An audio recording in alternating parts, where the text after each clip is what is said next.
सिलसिलेवार तरीके से हम ये समझना चाहेंगे कि आपकी मुलाकात सौरभ से कहाँ हुई, कैसे हुई? कंपनी में हुई है। अच्छा, वहाँ आप भी जॉब करते हैं? नहीं, मैं कोई दूसरी कंपनी में सेल्समैन थी, तो उधर से मेरा जो एमडी है, जो थोड़ा हिंदी बहुत आती है, मेरे को बोला है उधर बहुत सारा इंडियन है, तुम देखो हमारा प्रोडक्ट उधर सेल कर सकती हो कि नहीं, तुम जाके मिलो।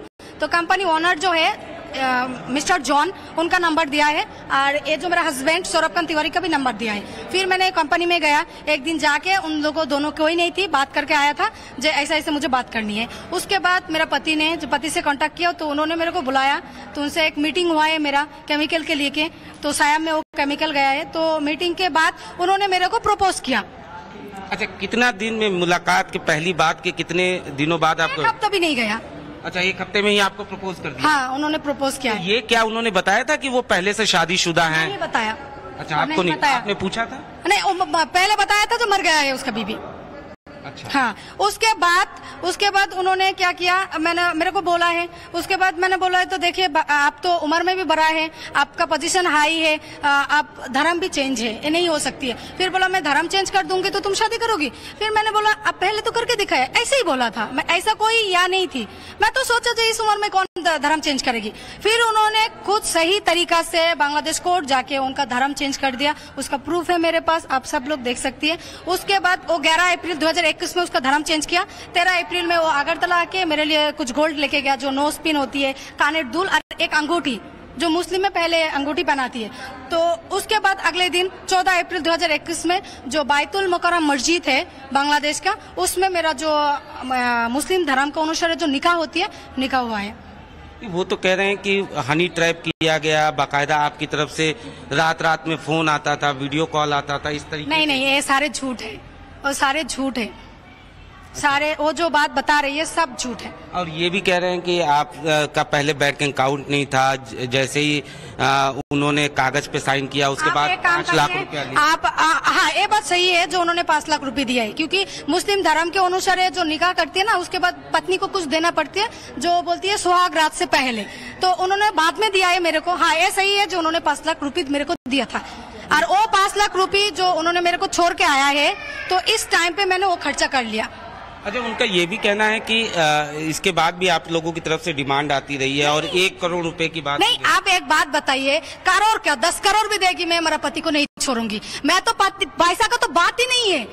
आप बताइए, पैसा का कोई बात नहीं, मैं उनके साथ रहना चाहती हूँ, मेरा बच्चा लेके रहना चाहती हूँ। पैसा देके मैं क्या करूंगी? बताइए, मैं एडुकेटेड हूँ, मैं पोस्ट ग्रेजुएशन कर लिया, मैं पैसा कमा लूंगी, मुझे कोई पैसा वैसा नहीं चाहिए। मुझे हक चाहिए, मेरा पति का हक चाहिए, पत्नी का हक चाहिए, मेरा बच्चा का, उसका बाप का हक चाहिए, बस। आपको कब पता चला कि सौरभ जो है शादीशुदा है? जब मैं प्रेग्नेंट हूँ तब मैंने उन्हें बताया, उस टाइम पे भी उन्होंने झूठ बोला है। जब मेरा पत्नी के साथ मेरा कोई सेक्सुअल रिलेशन नहीं है, मैं उसके साथ मेरा कोई या नहीं है, जस्ट पत्नी है, ऐसे।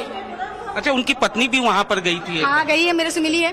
तो फिर क्या बोला उन्होंने? उन्होंने बोला है कि मैं सौरभ तिवारी को डिवोर्स दे दूंगी।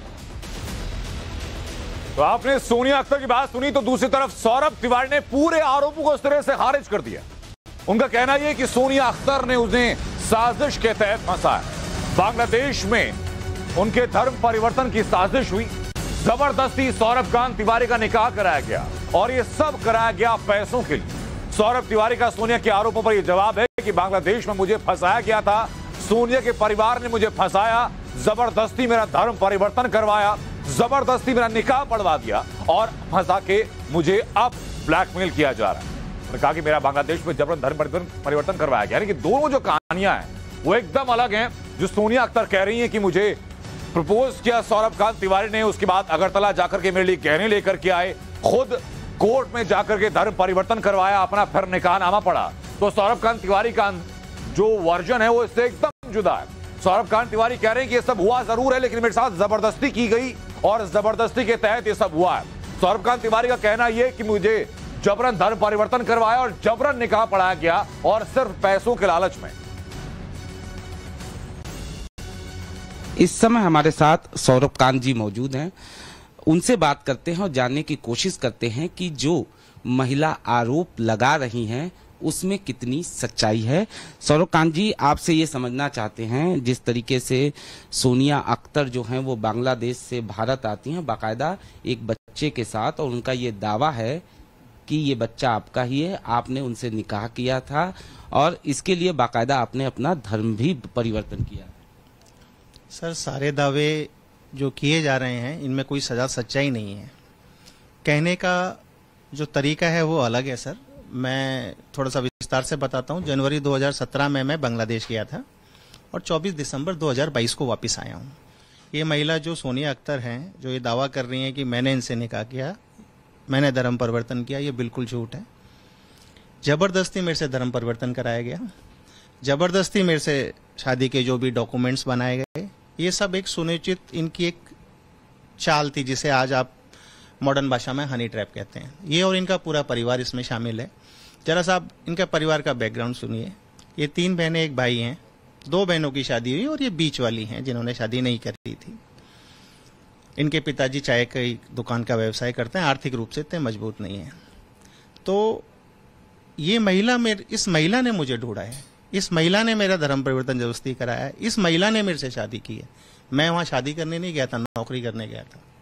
कब बांग्लादेश गए थे और किस सिलसिले में बांग्लादेश गए थे?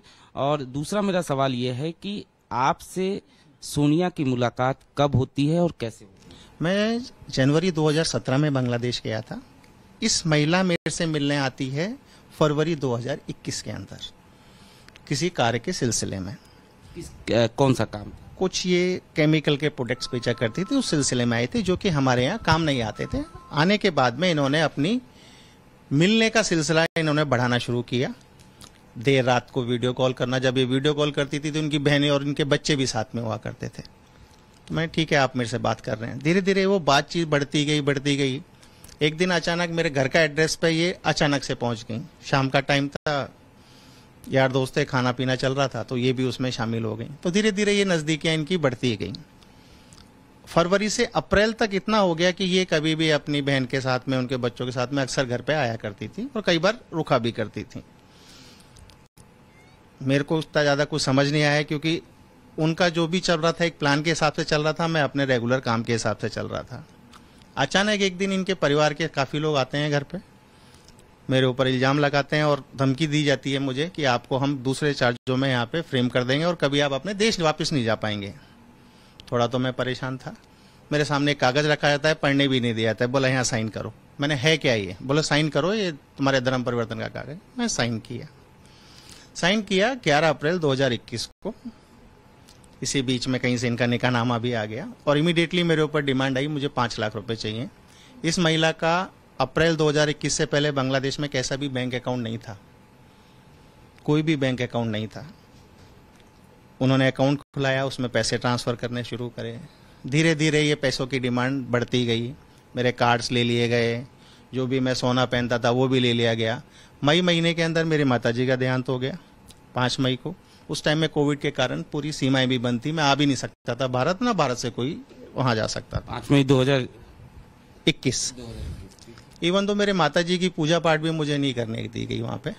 सारे जो भी घर के अंदर जो मेरे पूजा पाठ के सामग्री थे सब फेंक दिया गया और मुझे जबरदस्ती कहा गया तुम तो मुस्लिम हो। मैंने कहा मैं कोई मुस्लिम नहीं हूँ। एक तुमने मेरे से जबरदस्ती एफिडेविट साइन करा लिया, उससे मेरा कोई धर्म नहीं चेंज होता है। टेक्निकली रूप से वो था, पर जो आस्था थी वो वही थी, पर मुझे कोई पूजा पाठ नहीं करने दिया गया। धीरे धीरे ये चीजें, इनके दोस्त अक्सर आया करते थे घर पे, इनके परिवार के लोग आते थे, छोटी छोटी बातों पे मारपीट हो जाया करती थी। कोई भी चीज उठा के फेंक दी, मार दी। मैं आपको कुछ मेडिकल रिकॉर्ड्स भी दूंगा जो मेरे साथ हुए हैं। और धीरे धीरे वो पैसे की डिमांड बढ़ती गई सर।